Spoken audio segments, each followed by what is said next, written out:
Society for fast justice ने शनिवार 2 मार्च को बिल्डर के खिलाफ लोगों की शिकायतें उठाने के लिए एक बैठक का आयोजन किया है। जी हां, आपको बता दें कि सभी बिल्डर से परेशान लोगों से विवरण प्राप्त कर न्यायतंत्र में सोसाइटी फॉर फास्ट जस्टिस न्याय की प्रार्थना करेगी। न्यायतंत्र में सुधार के विषय पर एक प्रस्ताव भी रखा जाएगा। सोसाइटी फॉर फास्ट जस्टिस पंजीकृत संस्था है। समाज में हो रहे अन्याय एवं सामाजिक समस्याओं के विषय पर कार्य करती रही है। बिल्डर से परेशान प्रत्येक व्यक्ति को इस सभा में आमंत्रण है। इस सभा में जागरूकता अभियान के अंतर्गत जो लोग बिल्डर के कारण बेघर हो चुके हैं, बिल्डर अपने पैसे की ताकत पर न कानून से डरता है, न सरकार से और न ही न्यायतंत्र से, उनके विरुद्ध सभी मिलकर एक साथ कानूनी कार्यवाही करने का मार्गदर्शन दिया जाएगा। को न्याय समय पर ना मिले, इसीलिए ऐसे न्यायतंत्र की व्यवस्था की गई और उसका परिणाम ये हो गया कि उसी न्याय व्यवस्था को हमने स्वीकार कर लिया और परिणाम ये है कि 70 साल के बाद न्यायतंत्र में 4,75,00,000 केस का फैसला हुआ नहीं है। अब आप मुझे बताइए, मैं इसे न्यायतंत्र कहना पसंद नहीं करता। न्याय तो उसे कहते हैं और ये न्याय का सिद्धांत हम लोगों ने नहीं बनाया। न्याय का सिद्धांत विश्व में है और उसके मुख्य 3 तत्व हैं। न्याय के मुख्य 3 तत्वों को ध्यान में रखिए। पहला जो है वो ये है कि समय पर न्याय मिलना चाहिए, यानी अगर समय पर न्याय नहीं दिया गया तो हमारा देश के जज भी कहते हैं delayed justice is denied justice, देरी से दिया गया न्याय अन्याय के बराबर है। दूसरा होता है न्याय में सभी को न्याय मिलना चाहिए, चाहे गरीब हो या अमीर हो। ये हमारे देश में नहीं हो रहा है। गरीब 6 से लेकर 12 साल तक आज बिना हियरिंग के कोर्ट जेल में सड़ रहे हैं और पैसे वाले रात के 12 बजे भी उनकी सुनवाई हो जाती है। यानी हमारे देश में न्यायतंत्र नहीं है। इसका दूसरा उदाहरण हम आपको पेश करते हैं। और तीसरा होता है कि समान न्याय मिले, इक्वल जस्टिस। इक्वल जस्टिस में ये होता है कि एक गुनाह के लिए जो एक गरीब को सजा मिलती है, ऐसे गुनाह के लिए पैसे वालों को भी वही मिलना चाहिए। लेकिन हमारे देश में न्यायतंत्र ऐसा नहीं करता है। पॉलिटिशियन अगर चाहे तो जेल में है और उसको अपने बेटे की शादी में जाना हो तो उसको छुट्टी बेटे में शादी में जाने के लिए मिल जाती है, लेकिन एक गरीब होता है तो उसे नहीं मिलता है। यानी मुख्य 3 तत्व, समय पर न्याय जो हो नहीं रहा है, 4,75,00,000 पेंडिंग, ये इस बात का संकेत देता है कि हमारा देश का न्यायतंत्र न्याय नहीं अन्याय करता है। दूसरा कहते हैं समान न्याय। जानते हैं गरीब और अमीर को समय एक सरखा न्याय नहीं, एक बराबर का न्याय नहीं मिलता है। और तीसरा इक्वल जस्टिस नहीं हो रहा है। अब तीनों सिद्धांतों के विरुद्ध में कार्य हो रहा है। इसीलिए सोसाइटी फॉर फास्ट जस्टिस ने तय किया है कि इस न्यायतंत्र में मूलभूत परिवर्तन किया जाए।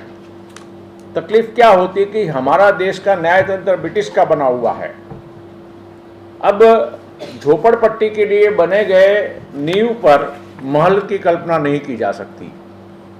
अब जो न्यायतंत्र ब्रिटिश सरकार का दमन की नीति के आधार पर बनाया गया है, उससे अगर हम न्याय की अपेक्षा करें तो ये संभव नहीं है।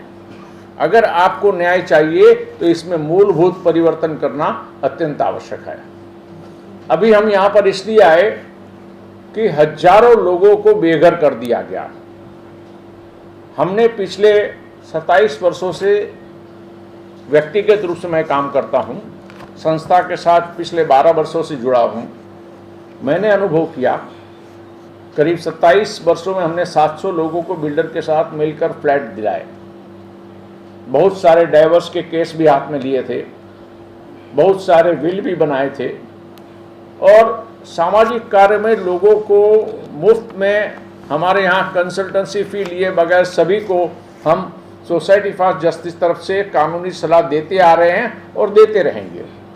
पहले बड़ी संख्या में था, अब थोड़ा उम्र हो जाने से थोड़ा कम कर दिया है, किंतु आज भी करीब 7 से 8 लोगों को कोई भी अगर कानूनी सलाह चाहिए तो हमारी सोसाइटी फॉर जस्टिस से बोरीवली ऑफिस में हम देते हैं।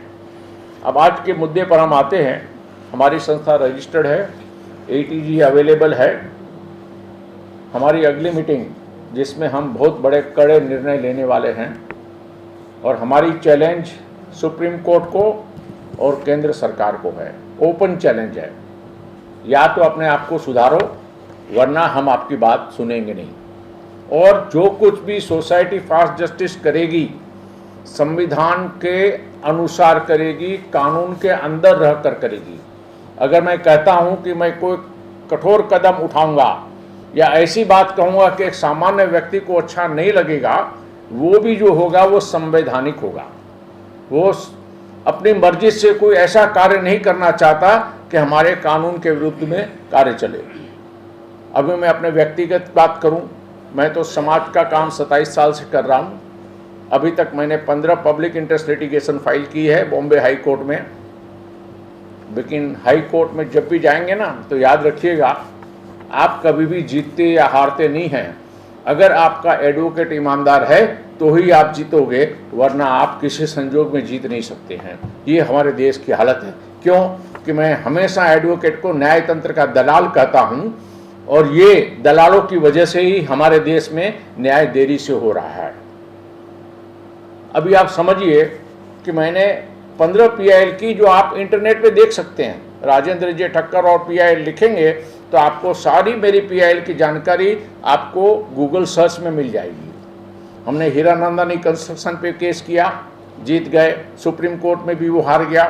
अब हीरानंदानी कंस्ट्रक्शन बहुत बड़ी कंपनी है, उसके पास बड़े बड़े एडवोकेट होते हैं, उसको भी करीब 4,500 करोड़ का नुकसान हुआ हमारी वजह से, लेकिन करना पड़ा। ऐसा ही केस हमने सेबी पर किया, security exchange board of India share market की सबसे बड़ी संस्था है, IRDA insurance regulatory authority of India, इन दोनों पे केस किया।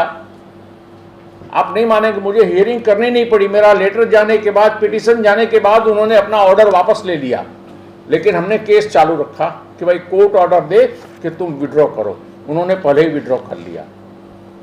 156 बिल्डिंग के ऊपर केस किए थे, जिसके कारण कॉरिडोर का TDR बंद हो गया था। हमने लाल बाग में जो सभी मिले थी उनका भी केस किया था, जिसमें पब्लिक के लिए बहुत बड़ी जगह थी, लेकिन बाद में कानून बनाकर सिर्फ 17 एकड़ पब्लिक के लिए रखा, जबकि 100 से अधिक 171 एकड़ मेरे ख्याल से पब्लिक के लिए थी। किंतु कानून बनाकर, तो कहने का मतलब यह है कि सब चीज़ मुमकिन है, हम सबको मिलकर कार्य करना है, और इसमें आप सबका योगदान बहुत बड़ा रहेगा। अब मैं सीधे विषय पर आपको समझाता हूँ कि आज का ये प्रेस कॉन्फ्रेंस का मुख्य उद्देश्य है कि भाड़े में रहने वाले घरों का तोड़ दिया गया। तोड़ देने के बाद ये तय किया गया था कि वो उनको भाड़ा मिले जब तक कि उसको पोजीशन नहीं मिलता, लेकिन देखा ये जा रहा है कि उनके रूम तो तोड़ दिए जाते हैं, फिर चाहे SRA में हो, महाडा में हो, चाहे BMC की जगह हो या प्राइवेट जगह हो। और सवाल अगर 2-4-10 आदमी का होता तो बात अलग है। आज की तारीख में मेरे अंदाज से मुंबई शहर में कम से कम 20,000 से अधिक ऐसे लोग हैं जिनको बेघर कर दिया गया है। सबसे बड़ी समस्या तो ये है। तो ये काम सरकार का होता है।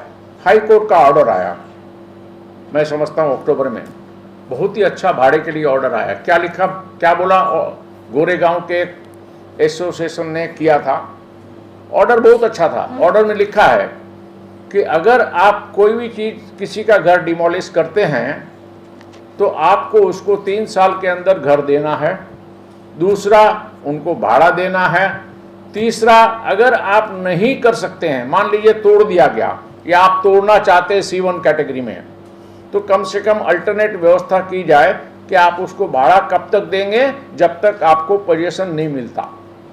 लेकिन हमारे देश में कोर्ट के ऑर्डर का पालन होता ही नहीं है। इतना ही नहीं, सुप्रीम कोर्ट स्वयं, मैं सुप्रीम कोर्ट के जजों को चैलेंज देता हूं कि वे स्वयं अपने आदेश का पालन नहीं करते। देखिए भाई साहब, इस देश में अन्ना जी ने आंदोलन किया, कुछ हुआ। जयप्रकाश नारायण जी ने आंदोलन किया, कुछ हुआ।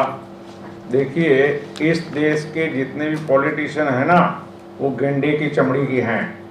इनको कौन सी दवा लगती है मुझे अच्छी तरह मालूम है, और मैं धन्यवाद देता हूँ उस एडवोकेट को, सुमेधा राव, जिन्होंने मेरी 15 पब्लिक इंटरेस्ट लिटिगेशन की, कभी उन्होंने मेरे से 1 रुपया नहीं लिया और 15 का 15 पिटीशन में जीता हूँ। एक भी ऐसा प्रेयर नहीं है कि कोर्ट ने, जज ने कभी ये कहा हो कि ये प्रेयर एक्सेप्ट नहीं करेंगे, क्योंकि हम प्रेयर वही करते थे जो हमारा अधिकार था, जो कानून के अंदर हमारा अधिकार है। और मैं अगर कड़े कदम उठाऊंगा, अयोग्य कार्य करूंगा 2 मार्च के बाद, तो वो भी संवैधानिक होगा, उसको याद रखिएगा। आप एक बात सुन लीजिए भाई साहब, हमें जो कुछ भी करना है संविधान के अंदर रह के करना है। और अभी तो बातचीत का दौर है, जब शांति के सारे द्वार बंद हो जाएंगे, युद्ध करेंगे और आप सब भी हमारे साथ जुड़ेंगे, इसका मुझे पूरा विश्वास है। यही आप जो कर रहे हैं ना, सिर्फ ये समस्या नहीं, समस्याएं बहुत है उसी। और ये सब इन्होंने ओपन इसलिए रखा है कि बिल्डर के साथ मिले हुए हैं, एडिशनल एफएसआई उसको मिलेगी तो पॉलिटिशियन को उसमें हिस्सा मिलेगा। देखिए, मैंने चंडाल चौकड़ी का नाम लिख के सुप्रीम कोर्ट को भेजा है कि ये चंडाल चौकड़ी अन्याय कर रही है। इसमें जज का नाम पहले लिखा है कि 4 चंडाल चौकड़ी में एक जज है, एक पॉलिटिशियन है, तीसरा बिल्डर है और चौथा सरकारी अधिकारी है। ये 4 लोग मिलके पूरे पब्लिक को आज की तारीख में लूट रहे हैं। और इसमें मैंने आपको बहुत सारी बातें नहीं बताई। हमारे पास दुर्ग शरद पवार जी का जगह है ना, वहां से कुछ लोग आए थे कि राजू भाई हमको जमीन बेची है, हम लोग 1260 आदमी है, मुझे मेल आया है कि जमीन जो बेची है सबसे 4 लाख 5 लाख रुपया ले लिया है, लेकिन वो जमीन है ही नहीं। आप मुझे बताइए, इस देश के अंदर 3 तरह के हैं। एक है अलॉटमेंट लेटर, मुंबई में लोगों का पैसा लिया, सिर्फ अलॉटमेंट लेटर दिया, अब अलॉटमेंट लेटर का कोई वैल्यू नहीं रहा। कुछ लोगों के साथ 100 रुपए के स्टैंप पेपर पे नोटराइज करा दिया, खरीदने वाला समझता है नोटराइज किया हुआ स्टैंप पेपर को एग्रीमेंट, जबकि वो एग्रीमेंट नहीं होता है। एग्रीमेंट तो जो रजिस्टर, इस तरह से इस देश के एडवोकेट और बिल्डर ने मिलकर काफी लोगों को लूटा है। और अभी हमारी एक बहन ये बोलने वाले थे भाई साहब, हमने बोरीवली का एक केस लड़ा, एक बहन अकेली रहती थी, अब उसकी हालत इतनी खराब हो गई क्योंकि भाड़ा देना बंद कर दिया। अब 60 साल की औरत क्या करेगी, अल्टीमेटली पागल हो गई और अभी 10 दिन पहले गुजर गई। अब उसका फ्लैट का आगे पीछे कोई नहीं है। हमारे देश में आपको प्रोबेट चाहिए तो बरसों लगते हैं, सक्सेशन सर्टिफिकेट चाहिए तो बरसों लगते हैं, HUF का सेटलमेंट करना हो तो बरसों लगते हैं। आप जो OC की और उसकी बात करते हैं ना, कन्वेंस की, ये सब एक खिलौना बना है इनके कमाने का। अब इसको हम धीरे धीरे सोसाइटी फॉर फास्ट जस्टिस लेगी। पहले तो मैं आप सबसे हाथ जोड़कर विनंती करता हूं कि जो 50,000 लोगों को घर से बेघर किया है, उनकी आप लोग मदद कीजिए और उनके लिए अधिक से अधिक स्प्रेड कीजिए और सभी को 2 मार्च को मीटिंग में आने के लिए कीजिए। क्यों? इसका कारण एक बता दूं। पहला कारण ये है कि हमारी संस्था सुप्रीम कोर्ट के ऊपर केस कर रही है। हम लोगों ने तय किया है सुप्रीम कोर्ट के ऊपर केस करना, केंद्र सरकार के ऊपर केस करना, और उसके लिए हमको डाटा चाहिए। और डाटा उस वक्त मिलेगा जब सभी के पास ये जाएगी।